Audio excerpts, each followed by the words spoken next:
평안에 매는 줄로 성령이 하나 되게 하신 것을 힘써 지키라. 몸이 하나요 성령도 한 분이시니 이와 같이 너희가 부르심의 한 소망 안에서 부르심을 받았느니라. 아멘.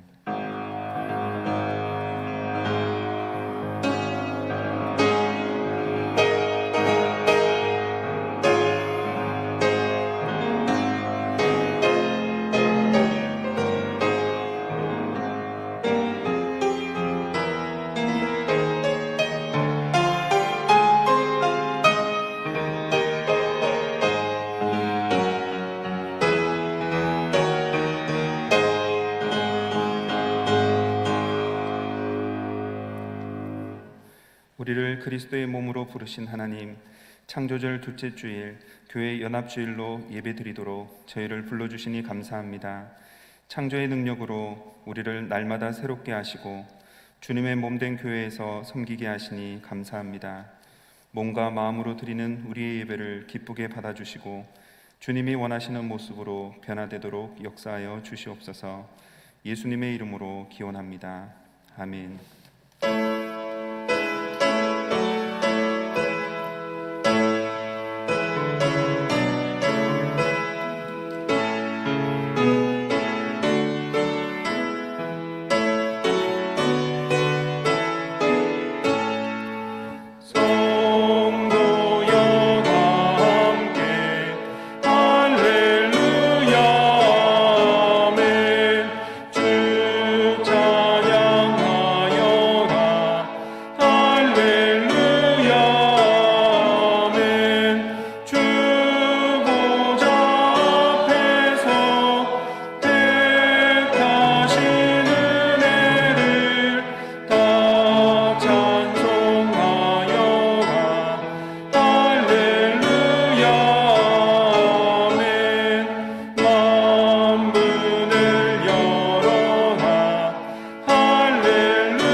같이 우리의 신앙을 사도신경으로 고백하겠습니다.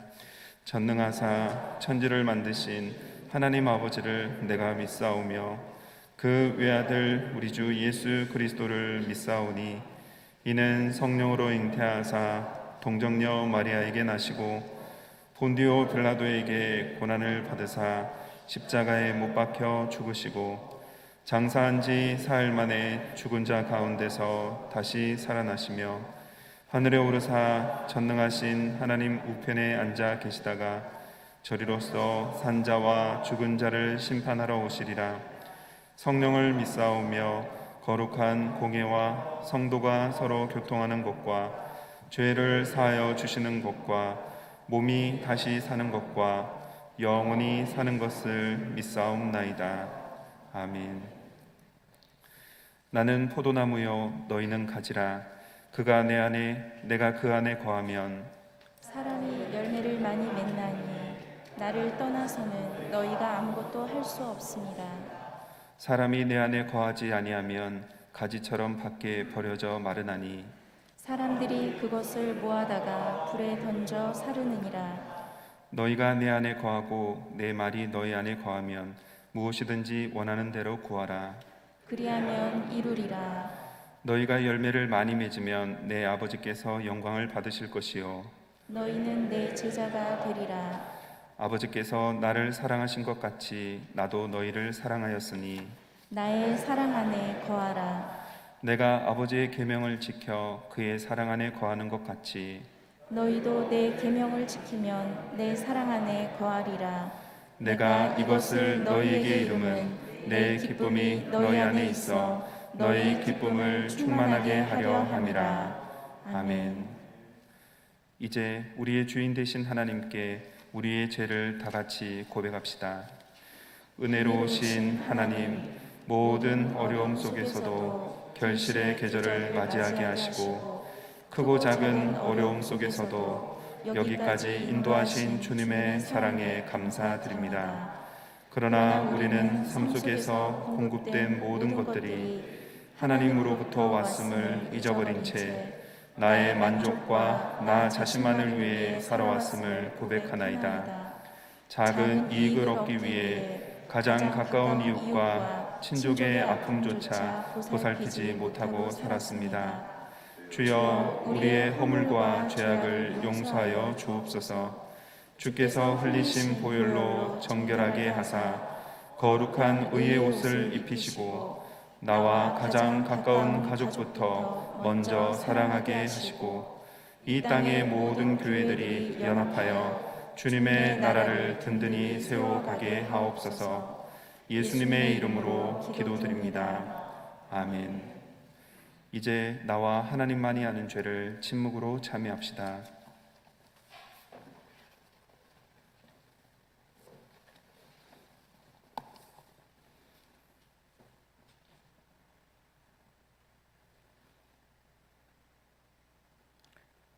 교우 여러분, 하나님의 기쁜 소식을 믿으십시오.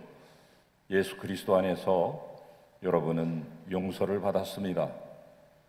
이제 이 동일한 기쁨을 여러분의 자매와 형제와 주변의 이웃들에게 전해 주십시오. 주님의 사랑에 감사와 찬양을 드립니다. 아멘.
사랑과 은혜가 풍성하신 하나님, 찬양과 영광을 받으시옵소서. 지금 주님께 예배 드릴 수 있고 주님의 소중한 자녀로 있다는 사실을 감사드립니다.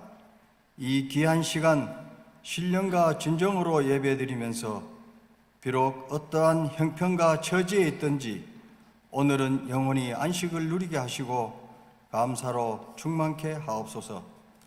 이번 주일은 또한 교회 연합 주일로서 그리스도 진리 안에서 한 지체임을 확인하는 주일입니다. 그러나 일부 교회 지도자들이 아직도 주님의 영원한 진리를 자신들의 이익을 위해 해석하며 성도들을 무지와 오해 속으로 내몰고 있습니다. 진리의 주님, 이 말세에 살면서 하나님의 영광을 가로막는 마귀의 권세를 분별하고 물들지 않는 그러한 지혜를 가지도록 은총 내려 주시옵소서. 송암재단과 함께 하시는 주님, 2년 가까이 지속되는 코로나 속에서도 온 교인들의 생명을 안전하게 지켜주시고 또한 어려운 형편에서도 교회의 재정을 계속 유지할 수 있도록 도와주심을 감사드립니다. 이 충성스러운 성함의 성도님들을 더욱더 안찰해 주시며 모든 일에 실족하지 않도록 함께 하옵소서. 또 2부 예배 후 박향남 전도사 준목 인허 후 부목사 청빙의 건으로 공동의회를 가지고자 합니다. 그 어느 때보다도 쾌락과 이기주의가 팽배한 이 세태 속에서 기꺼이 자신을 희생하고 십자가의 길을 택하는 이들 성직자들이 세상을 충분히 이기고 끝까지 그리스도의 빛이 되도록 용기와 권능을 허락하옵소서.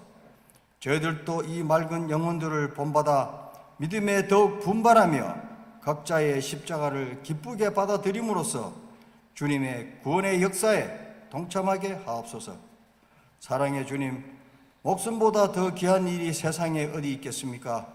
김하신 권사님, 이재현 사모님, 황영년 집사님과 유성준 청년을 비롯하여 원하지 않는 병마에 시달리고 있는 한우들의 간절한 호소를 들어주시고 견딜 힘을 주시며 속히 치유되는 은사를 베푸시기를 간구합니다. 또한 연료하고 연약하여 세상이 외면하는 성도님들에게도 외로운 벗이 되시고 위로가 되어주심을 감사드립니다.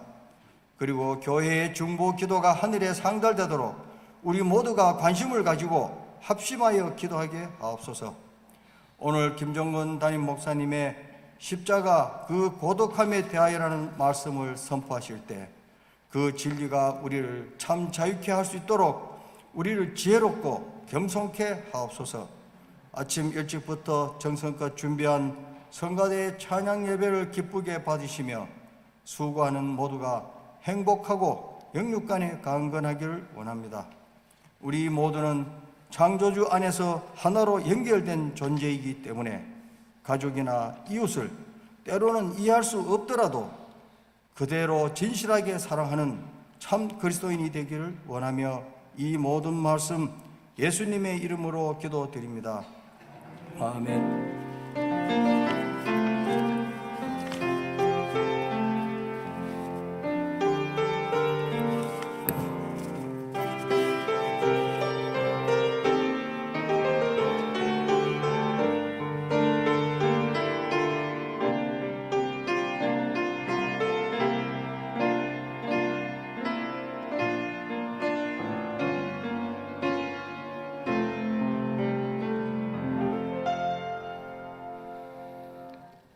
우리 하나님께서 주시는 은혜와 그리스도께서 베푸시는 평강이 여러분과 함께 하시기를 바랍니다. 샬롬.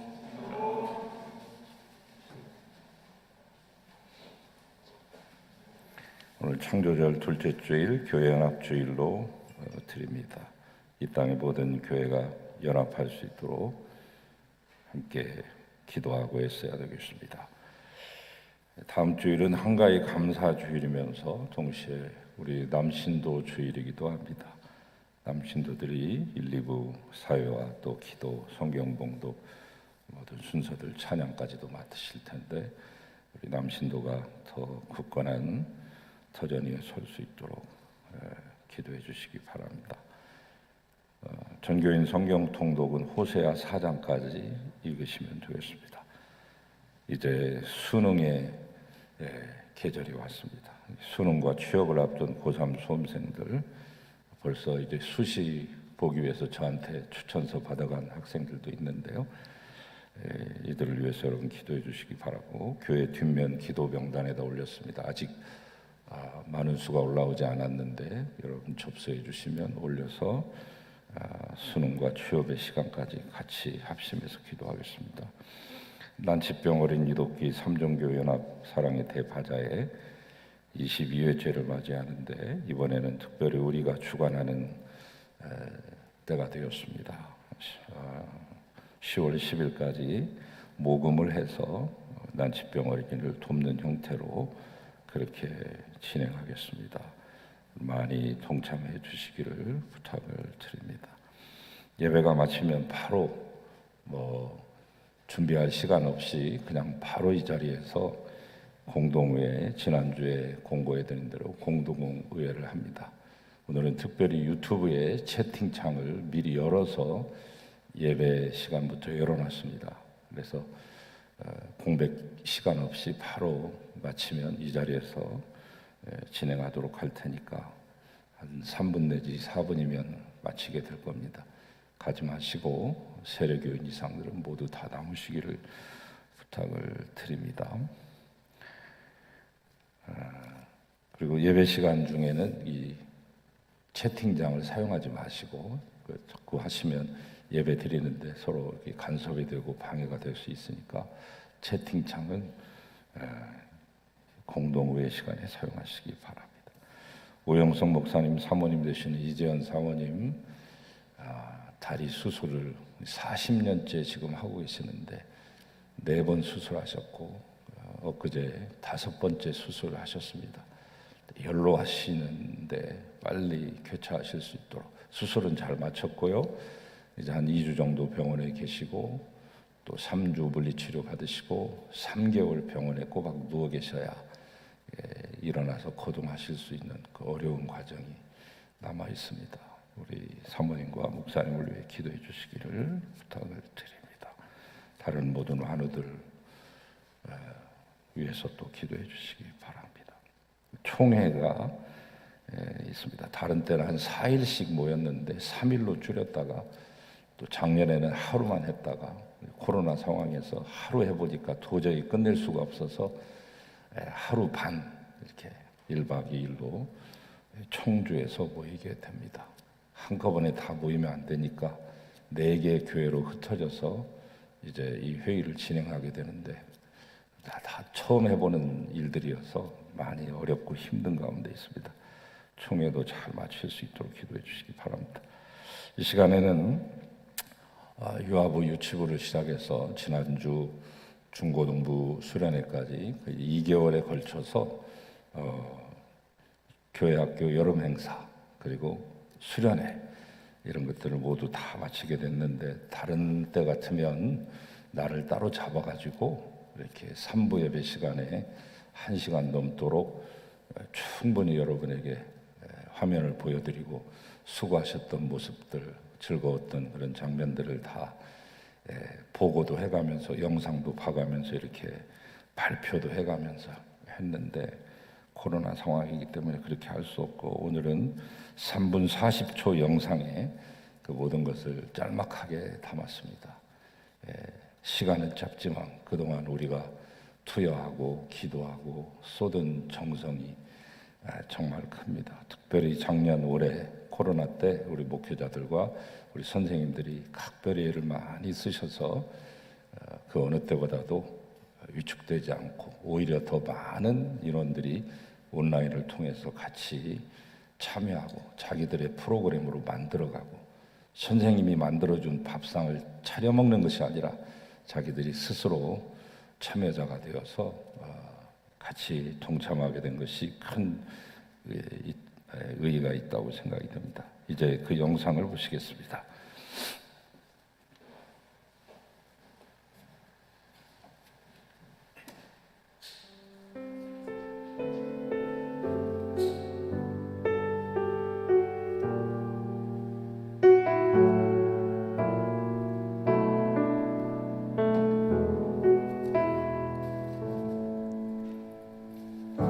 주님은 방황하는 나를 언제나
성원 드리겠습니다.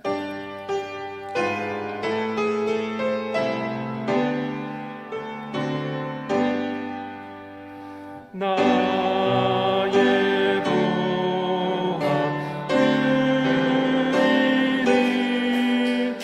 주여 받아 주셔서 하늘나라 위하여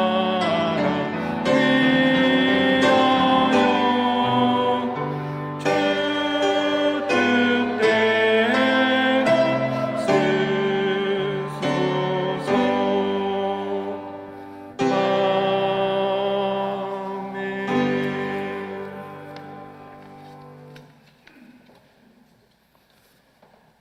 아멘. 주님께로부터 받은 은혜에 감사하여 이 예물 드리오니 받으시옵소서. 아름답게 사용하시고 주의 뜻을 나타내시옵소서. 11조를 비롯한 모든 예물들 또한 시모님을 주도하며 또 사랑하는 장로님을 주도하며 드리는 두 가정이 강단의 꽃꽂이로 하나님께 영광을 돌립니다. 이 가정들을 위로하소서. 힘을 더하여 주시고 은혜의 은혜를 덧입혀 주시고 새롭게 하시고 강건케 하소서. 예물이 쓰여질 때 하늘나라 세워지고 주의 나라 확장되게 하소서. 하나님 바치신 모든 귀한 가정들을 위해 은총을 덧입혀 주시고 평강과 긍휼과 복을 더하여 주시며 하나님 복의 복을 덧입혀 주시고 참 복을 주시고 근심을 겸하지 않는 복의 소유자들이 되게 하소서. 행복자로 이끌어 주시옵소서. 예수 그리스도의 이름으로 간절히 축복하고 기도하라이다. 아멘.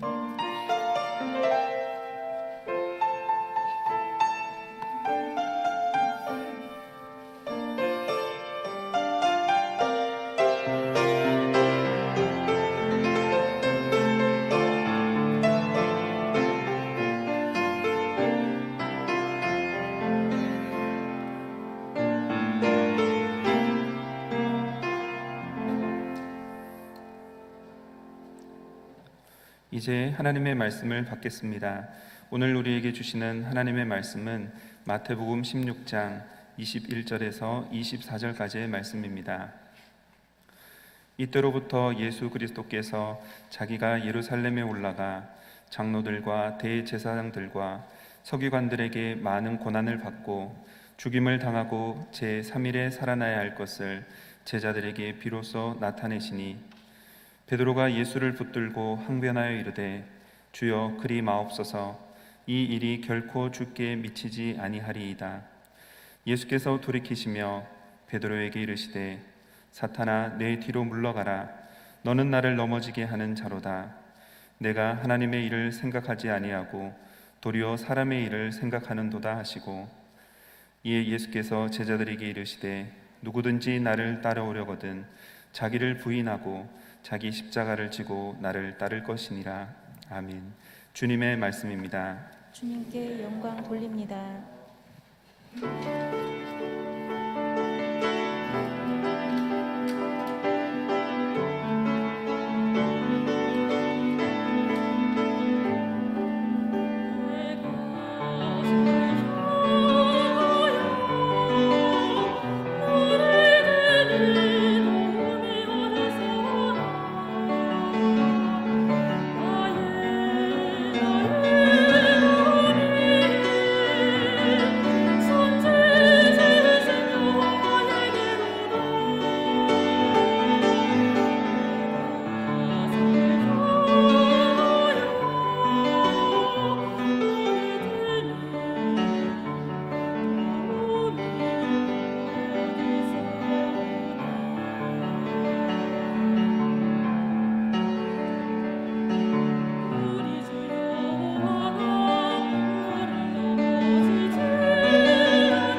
할렐루야. 오늘도 우리를 변함없이 도우시는 하나님의 손길을, 은혜를, 섭리를 찬양했습니다. 받으시옵소서. 영광 누리시옵소서. 찬양한 주 여종에게 은총 주시고, 하나님 우리 사랑하는 호산나 성가대원들 모두 지켜주시고, 특별히 우리 최시원 반주자 몸이 연약한 가운데 있사오니 하나님께서 이 시간 안수안찰하시고 고치시옵소서. 오늘 말씀을 사모하는 모든 성도들에게 은혜를 덧입혀 주시고, 부족한 종 신원을 운반하게 싸우니 함께하여 주시옵소서. 예수 그리스도의 이름으로 기도하옵나이다. 아멘.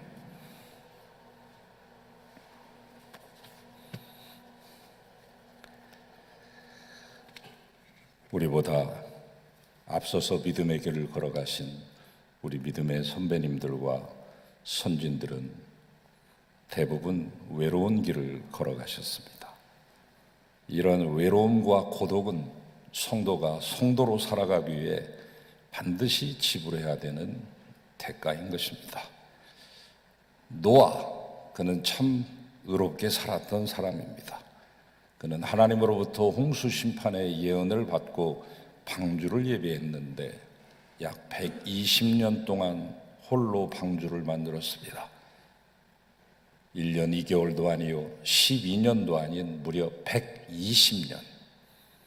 얼마나 많은 사람들이 그를 미쳤다고 비웃었겠습니까? 그러나 그는 그 외로움을 벗삼아서 묵묵히 하나님의 말씀을 믿고 또 믿으며 방주를 준비해서 자신과 가족들을 구해냅니다. 결국 인류를 구원한 것이 되었죠. 아브라함은 어떤가요? 물론 그에게는 아내 사라와 아들과 같은 조카 롯도 있었고 또 많은 종들과 목동들이 있었습니다. 한 번은 이 아브라함의 집이 습격을 당한 적이 있습니다. 그래서 모든 종졸들이 포로로 끌려가게 되었을 때 아브라함이 자기 집에서 기른 날쌘 호위무사 318명을 데리고 가서 그 모든 것들을 다시 되찾아오는, 마치 엔테베 인질 구출 작전과 같은 그런 전광석화와 같은 구출 작전을 통해서 구해낸 적이 있죠. 호위무사만 318명을 거느리고 있으면 그 집에 식구가 도대체 몇 명이나 된다는 말씀입니까? 이렇게 수백 명, 약 1000명에 가까운 그런 식솔들 가운데서도 그는 외로웠습니다. 그에 대해 조금이라도 관심을 가진 사람이라면 그가 외로운 별과 같이 고독했던 사람이라는 것을 금세 알아챌 수 있으실 것입니다. 우리의 믿음의 조상 아브라함은 본토 친척 아비의 집을 떠나서 그 외로웠던 밤을, 그 까만 밤을 하얗게 지새웠던 것이 그 얼마나 되는지. 원래 고독도 무섭지만 군중 속의 고독은 더욱더 뼈아프고 사무치는 것입니다. 1000명이 가까운 자기의 식솔들 사이에 있으면서도 여전히 고독을 느껴야만 했던 그 마음이 어떠했겠습니까? 그 유명한 모세 역시 외로운 사람이긴 마찬가지. 이집트의 호화찬란 빛가번쩍 고대광실 왕궁에서 상다리 부러지는 산의 진미를 매 끼마다 대접받고 진상받는 그였지만 그는 여전히 고독했습니다.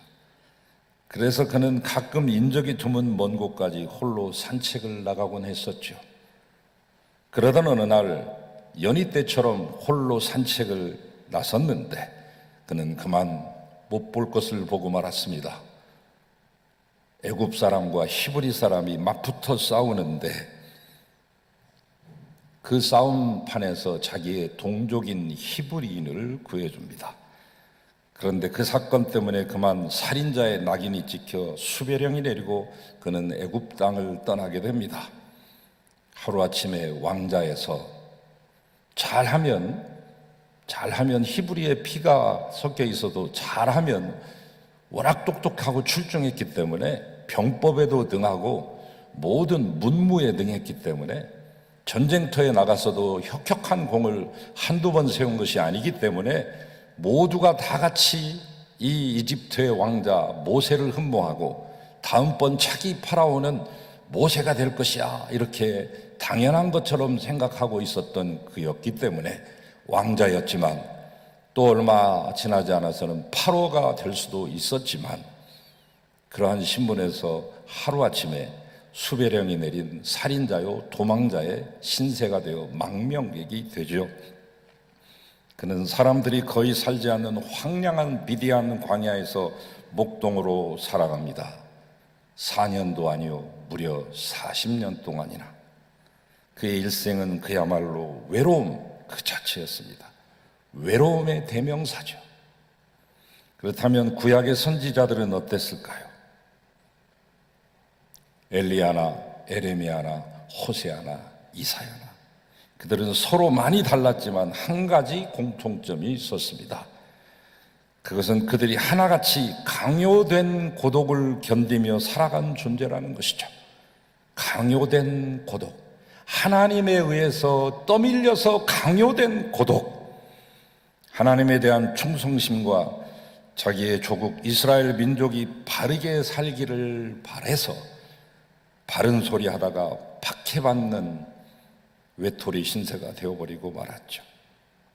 내가 나의 형제에게는 객이 되고 나의 어머니의 자녀에게는 낯선 사람이 되었도다 라고 말했던 시편 기자의 탄식은 그러한 입장을 잘 대변하고 있습니다. 신약으로 넘어와도 별 다르지 않습니다. 바울도 70평생을 홀로 살았으며 얼마나 외로운 나날들을 보내었겠습니까? 하지만 인류 역사상 가장 외로웠던 분은 모세와 선지자가 입을 모아 예언했던 분, 바울이 목숨 바쳐 증거했던 바로 그분, 예수 그리스도. 그리스도께서 십자가를 향해 고독한 발걸음을 옮기실 때 주변을 따르던 그 많던 제자들과 군중들은 그분의 고독을 조금도 한치도 이해하지 못했을 뿐만 아니라 한 스푼 분량의 고독도 덜어내 드리지 못했습니다. 어떤 분이 쓰신 시를 하나 소개합니다. 한밤중 감람산의 산마루에 며칠 동안 별은 흐렸다. 한밤중 겟세마네 동산에서 고난의 주님이 홀로 기도하신다. 한밤중 아무도 없는 데서 구주께서 홀로 두려움과 싸우신다. 오라, 그분이 사랑하시는 제자들조차 그분의 슬픔과 눈물을 생각지 못하는구나. 그리스도는 흑암 중에서 고독 속에서 돌아가셨지만 사람들은 그것을 제대로 보지 못했습니다. 심지어 그분이 죽음을 이기시고 부활하셔서 여명이 밝아오는 새벽녘 무덤 밖으로 저벅저벅 걸어 나오실 때에도 아무도 그를 보지 못했습니다. 단 한 명의 환영객도 없었습니다. 그 중요한 역사상 가장 중차대한 부활의 현장에서도 팡파레도 프레카드도 레드카펫도 환영 인파도 행가래도 없었습니다. 얼마나 고독하셨을까요? 어떤 사람들은 이렇게 말하기도 합니다. 나는 외로운 적이 없어. 하나님께서 내가 너를 떠나지 아니하며 너를 버리지 아니하리라고 말씀하셨잖아. 예수님도 내가 너희와 세상 끝날까지 함께 하신다고 말씀하셨고 말이야. 아니, 예수님이 너와 함께 하신데 내가 어찌 외로울 수가 있어? 안 그래?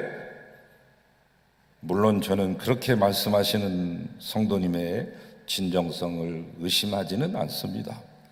하지만 너무나 그런 교과서적인 대답은 너무 딱 부러지기 때문에 오히려 의심을 받기 십상이죠. 과연 그런가? 대체로 보면 그런 말은 그렇게 말하는 사람의 희망사항을 표현한 것이지 진정 그의 체험을 표현한 것이 아닐 수도 있기 때문입니다. 여러분, 십자가는 다른 사람들과 함께 지고 갈 수 없다고 하는 이 진리를 명심하십시오. 여러분 주위에 무수한 사람이 진치고 있다 할지라도, 여러분을 에워싸고 둘러싸고 있다 할지라도 자기 십자가는 결국 자기가 져야 되는 것입니다. 홀로 십자가를 져야 하기 때문에 외롭지 않을 수 없습니다. 괴로울 수밖에 없습니다. 때론 여러분의 신앙으로 인해 주변 세상이 여러분에게 등을 돌릴 때도 올 것입니다. 만일 그런 일이 단 한 번도 발생하지 않는다면 아마도 여러분 앞에 있는 십자가는 십자가가 아닐 것입니다. 좀 더 냉엄하게 말하자면 십자가를 져야 되는 사람에게는 친구도 없습니다. 예수님이 체포되셨을 때 성경은 그 당시 정황을 어떻게 묘사하고 그려내고 있습니까? 마가복음 14장 50절 말씀, 제자들이 다 예수를 버리고 도망하니라. 제가 초등학교 2학년 때 영화가 하나 나왔어요. 고독이 몸부림칠 때. 아주 이 제목이 강렬하잖아요. 근데 그 노래에 맞춰서, 그 영화에 맞춰서 주제가도 하나 나왔어요. 영화보다 주제가가 더 유명해진 노래죠. 패티킴 씨가 불렀던 초우입니다. 초우. 어린 나이에 무슨 뜻인지도 모르고 따라 불러서 지금까지도 그 가사가 맴돌고 있습니다. 가슴에 스며드는 고독이 몸부림칠 때. 여러분, 고독하면 몸부림칩니다. 그런데 이 가사는 더욱더 강렬하잖아요. 내 자신이 고독해서 내가 몸부림치는 게 아니라 고독 자체가 몸부림치고 있잖아요. 고독이 몸부림칠 때, 몸서리치도록 몸부림치도록 싫은 것이 고독입니다. 고독이 그토록 고통을 안겨주는 이유는 우리의 본성 때문이에요. 하나님께서 우리가 서로 어울려 살도록 지으셨잖아요. 그래서 사람과 함께 어울리고 싶고 만나고 싶은 욕구는 이 코로나 시대에 더욱더 그 욕구가 폭발하고 있는데 충족되지 못해서 힘드시죠. 만나고 어울리고 싶고 같이 먹고 나누고 싶은 욕구는 지극히 자연스럽고 정당한 것입니다. 그래서 그리스도인들이 유독 외로운 이유는 이 경건하지 못한 세상 속에서 나 홀로 하나님을 찾기 때문입니다. 외톨이 신세. 그런데 주님과 동행하려고 하는 사람은 종종 거듭나지 못한 세상 사람들과의 교제뿐만 아니라 선한 그리스도인들과의 교제까지도 포기할 때가 있습니다. 그러니 얼마나 고통스러운 일입니까? 세상 사람하고도 안 만나지만 때로는 같이 믿음 생활하고 있는 사람하고도 교제를 포기해야 될 때가 옵니다. 인간이 자기의 본성을 거스린다는 것처럼, 본능적인 욕구를 거스린다는 것처럼 어려운 일이 어디 있겠습니까? 홀로 길을 걷는다는 것은 정말이지 고초요, 고역이며 고해요, 고행인 것입니다. 홀로 길을 걷는 것. 하나님과의 깊은 교제 속에 들어가는 사람은 자신을 이해해주는 사람을 만나는 경우가 흔치 않습니다. 일반적으로 이렇게 평범하게 일반적인 교제를 나누는 것은 누구나 가능한 것이고 지금도 가능한 것이죠. 그러나 깊은 영적 교제를 나눌 사람을 찾는다는 것은 그야말로 하늘에서 별 따기보다 힘든 것입니다. 그는 자신의 영혼의 동산에서 하나님과 함께 걷습니다. 그곳에서 그와 함께 걸을 수 있는 분은 오직 하나님뿐이시기 때문입니다. 그런 고독 속에서 그는 더욱 하나님을 의지하게 되는 것이죠. 오죽하면 시편 기자가 이렇게 말했을까요? 내 부모는 나를 버렸으나 여호와는 나를 영접하시리이다. 사람들에게서 교제의 대상을 찾기 힘들다고 느낀 그는 다른 곳에서 찾을 수 없는 것을 하나님으로부터 찾으려고 노력하고 있습니다. 내적인 고독을 통해 그는 군중 속에서 배울 수 없었던 것을 배우게 됩니다. 다시 말해서 그리스도께서 모든 것이다 라고 하는 것을 배우게 됩니다. 그리스도만이 나의 전부임을 고백하게 됩니다. 고독의 유익함. 그러므로 고독은 유익한 것이죠. 독일의 시인 괴테는 이런 말을 남겼습니다. 인간은 사회에서 어떠한 사물을 통해 배울 수 있다. 그러나 영감은 오직 고독에서만 배울 수 있다. 영적 감각이란 고독에서 오는 것이다. 고독을 슬퍼한다면 벌써 영적 감각을 잃어버린 것이다.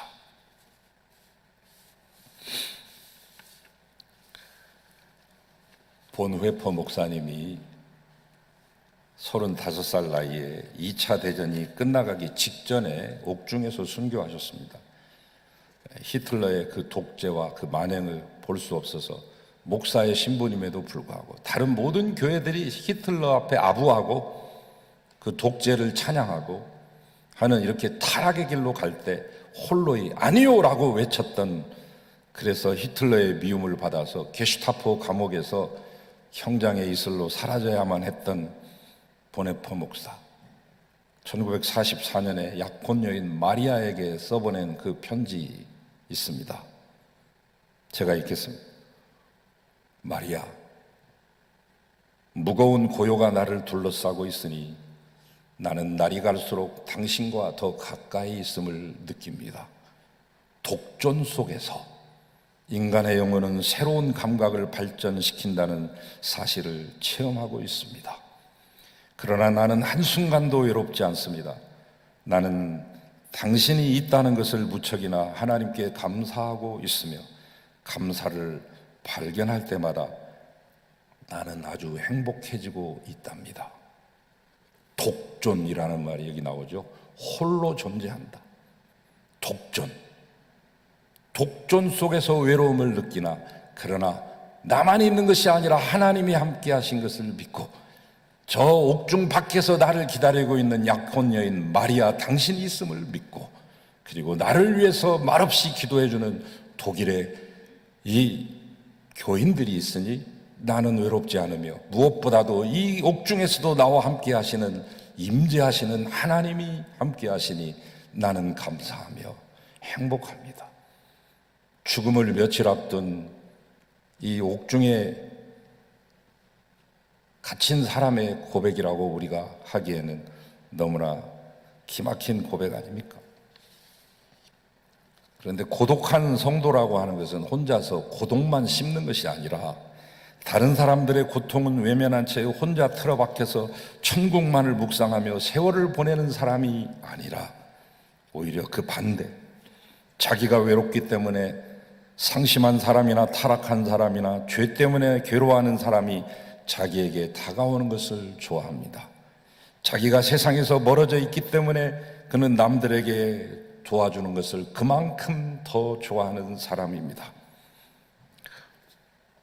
마이스터 에크하르트라고 하는 사람이 있어요. 마이스터라고 하는 말은 아무한테나 붙는 게 아닙니다. 전문가, 장인, 대가 이런 사람들에게만 붙여주는 그 용어죠. 마이스터. 에크하르트라고 하는 사람 앞에 마이스터가 붙었어요. 수도사이자 신학자입니다. 13세기의 중세를 대표하는 신학자죠. 신비주의, 독일 신비주의의 최고의 영성이라고 말하는데, 우리나라의 길희성 박사님이라고 계세요.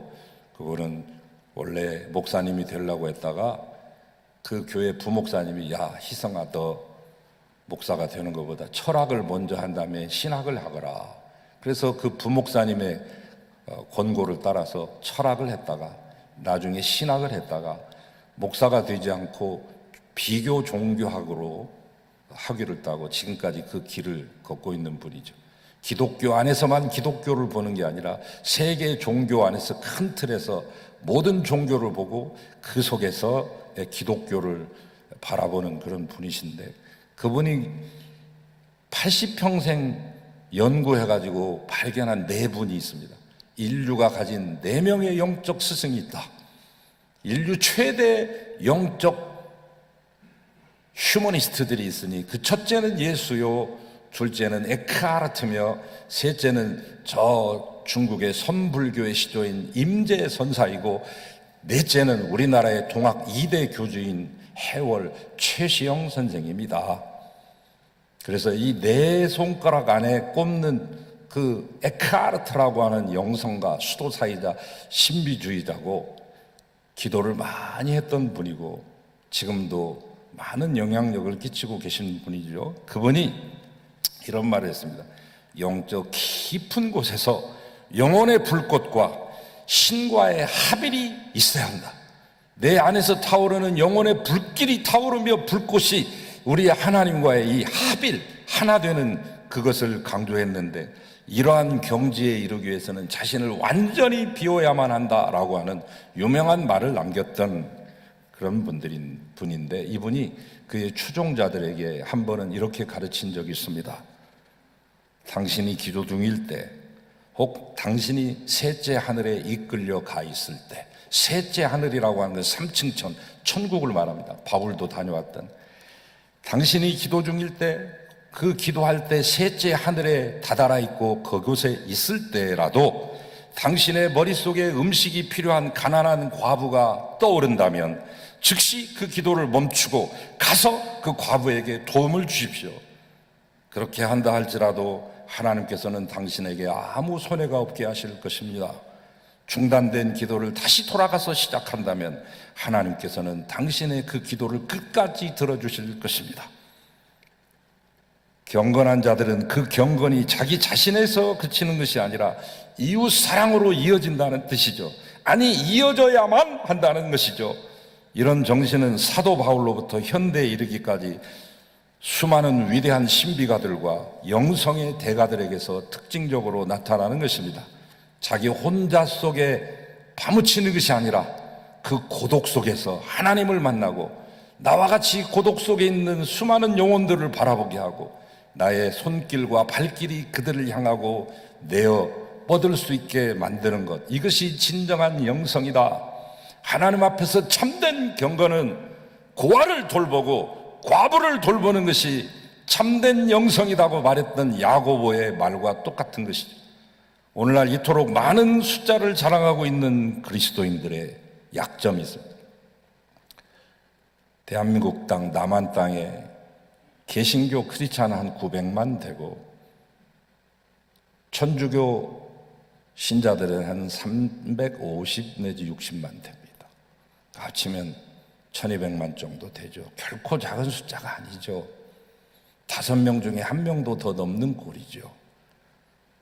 그런데 이분들의 약점이 있습니다. 그들이 세상에서 너무 편하다는 것이죠. 이 사회에 편하게 적응하려고 노력한 나머지 자신이 구도자요 순례자라는 것을 잊어버렸습니다. 순례자의 특성도 잃어버린 지 너무 오래. 그들은 세상의 잘못된 도덕에 대항하려고 사명을 받고 세상에 보냄받았건만 오히려 세상 도덕 체계의 한 부분으로 흡수되고 말았습니다. 변화시키라고 보냈더니 동화되어 버리고 만 것입니다. 이러한 그들의 모습을 보고 세상은 그들을 인정해주고 박수도 쳐줍니다. 그래, 그렇지, 그렇게 살아야지. 잘하고 있어. 니들이라고 해서 뭐 별 수 있냐? 세상에서 살려면 다 그렇게 사는 거야. 실제로 우리 성도가 세상 속으로 들어갔는데도 아무런 반작용이 일어나고 있지 않지 않습니까? 그들이 진정 누룩이라고 하면 부글부글 끓는 발효작용이 일어날 것이요, 그들이 진정 빛이라고 한다면 어둠이 아이 눈부셔 하면서 그들의 눈을 가리며 한 길로 왔다가 7길로 도망칠 거 아닙니까? 그들이 진정 소금이라면 이 살맛 나지 않는 세상에 육회, 경쾌, 상쾌, 통쾌한 일들이 일어날 것이지만 지금 아무 일도 일어나고 있지 않지 않습니까? 이것은 우리 성도들에게 일어날 수 있는 가장 슬픈 일인 것이죠. 디모데후서 3장 12절에 무릇 그리스도 안에서 경건하게 살고자 하는 자는 핍박을 받으리라 하셨습니다. 이제 그들은 더 이상 외롭지도 않으며 더 이상 성도도 아닌 것입니다. 여러분, 바로 그들이 혹 우리가 아닙니까? 이제 여러분이 진정 주님을 따르시기를 원한다면 이제라도 자기의 십자가를 지십시오. 그 십자가는 누구와도 함께 질 수 없는 십자가, 오직 자기만 져야 하는 십자가입니다. 그러기에 그 길은 외롭습니다. 우리 주님도 십자가에서 겟세마네에서 갈보리까지 그 길을 걷지 않으셨습니까? 하지만 최후의 승리는 바로 그 십자가에서 이루어졌습니다. 고독의 최고의 절정 고독의 최고의 현장인 십자가에서 이루어졌습니다. 십자가를 지는 여러분이 최후의 승리자입니다. 오늘 이 아침 저는 우리 믿음의 선배인 윤동주 선생님의 십자가라고 하는 시를 읽고 마치겠습니다. 우리는 윤동주 선생님에게 전 민족이 빚을 지고 있지만 우리 특별히 한국 기독교 장로의 여러분 교인들은 더 많은 빚을 지고 있습니다. 왜냐하면 우리의 영성이 북간도에서 온 영성이 대부분이기 때문에. 문익환 목사님의 아버지 문재린, 그리고 그보다 더 선배이신 김야견, 문재린, 문익환, 문동환, 장준하, 이런 모든 분들의 영성 같이 공유했던 분이 윤동주입니다. 문익환 선생님의 친구였죠. 목사님의 친구셨는데 그분이 20대 후반에 자기의 목숨을 잃으면서 죽기 전에 남겼던 십자가라고 하는 시를 읽고 마치겠습니다. 쫓아오던 햇빛인데 지금 교회당 꼭대기 십자가에 걸리었습니다. 첨탑이 저렇게도 높은데 어떻게 올라갈 수 있을까요? 종소리 들려오지 않는데 휘파람이나 불며 서성거리다가 괴로웠던 사나이 행복한 예수 그리스도에게처럼 십자가가 허락된다면 모가지를 들이우고 꽃처럼 피어나는 피를 어두워가는 하늘 밑에 조용히 흘리겠습니다. 기도하겠습니다. 걸어가신 아버지 하나님, 십자가의 길, 고독의 길이지만 최후의 승리의 길인 것을 알고 걷게 하시고 주님과 함께 최후 승리를 얻게 하시며 승리의 개가 부르게 하소서. 예수 그리스도의 이름으로 기도하나이다. 아멘.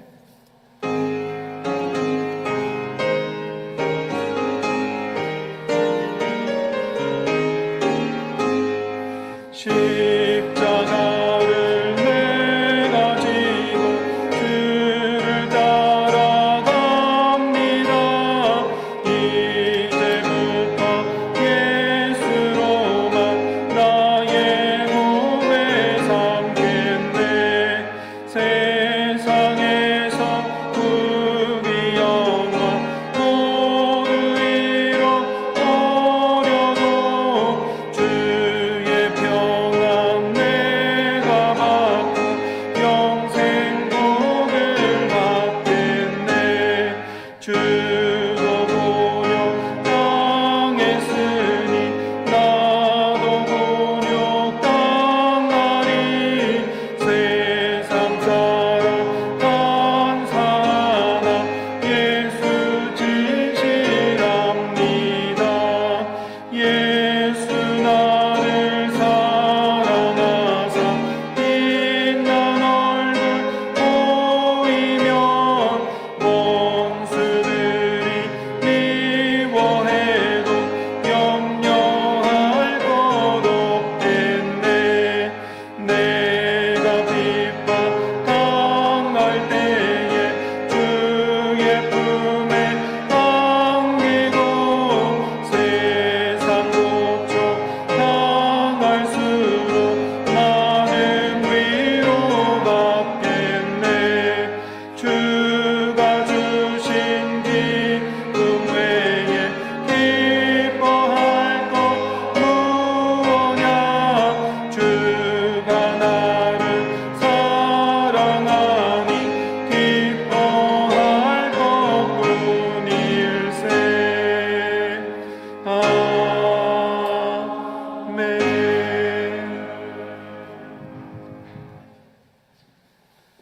이제는 세상에서 가장 고독했던 청년, 그러나 세상에서 가장 행복했던 우리의 구주이신 예수 그리스도의 은혜와 예수님을 우리에게 아낌없이 내어주시고 오늘 또 우리를 보호, 감찰, 인도하시는 아버지 하나님의 그 크신 사랑과 또 우리로 하여금 이 십자가의 길을, 이 고독한 길이지만 승리의 길임을 믿게 하시고 힘차게 전진하게 격려해 주시고 손잡고 이끌어 주시는 성령님의 격려와 교제하심이 이 어렵고 힘들고 험난한 세파를 헤치며 이 세상 속에서 묵묵히 걸어가고 전진하는 사랑하는 모든 성도들 가운데 우리를 기다리고 도와달라고 손짓하고 있는 우리의 형제자매들 위해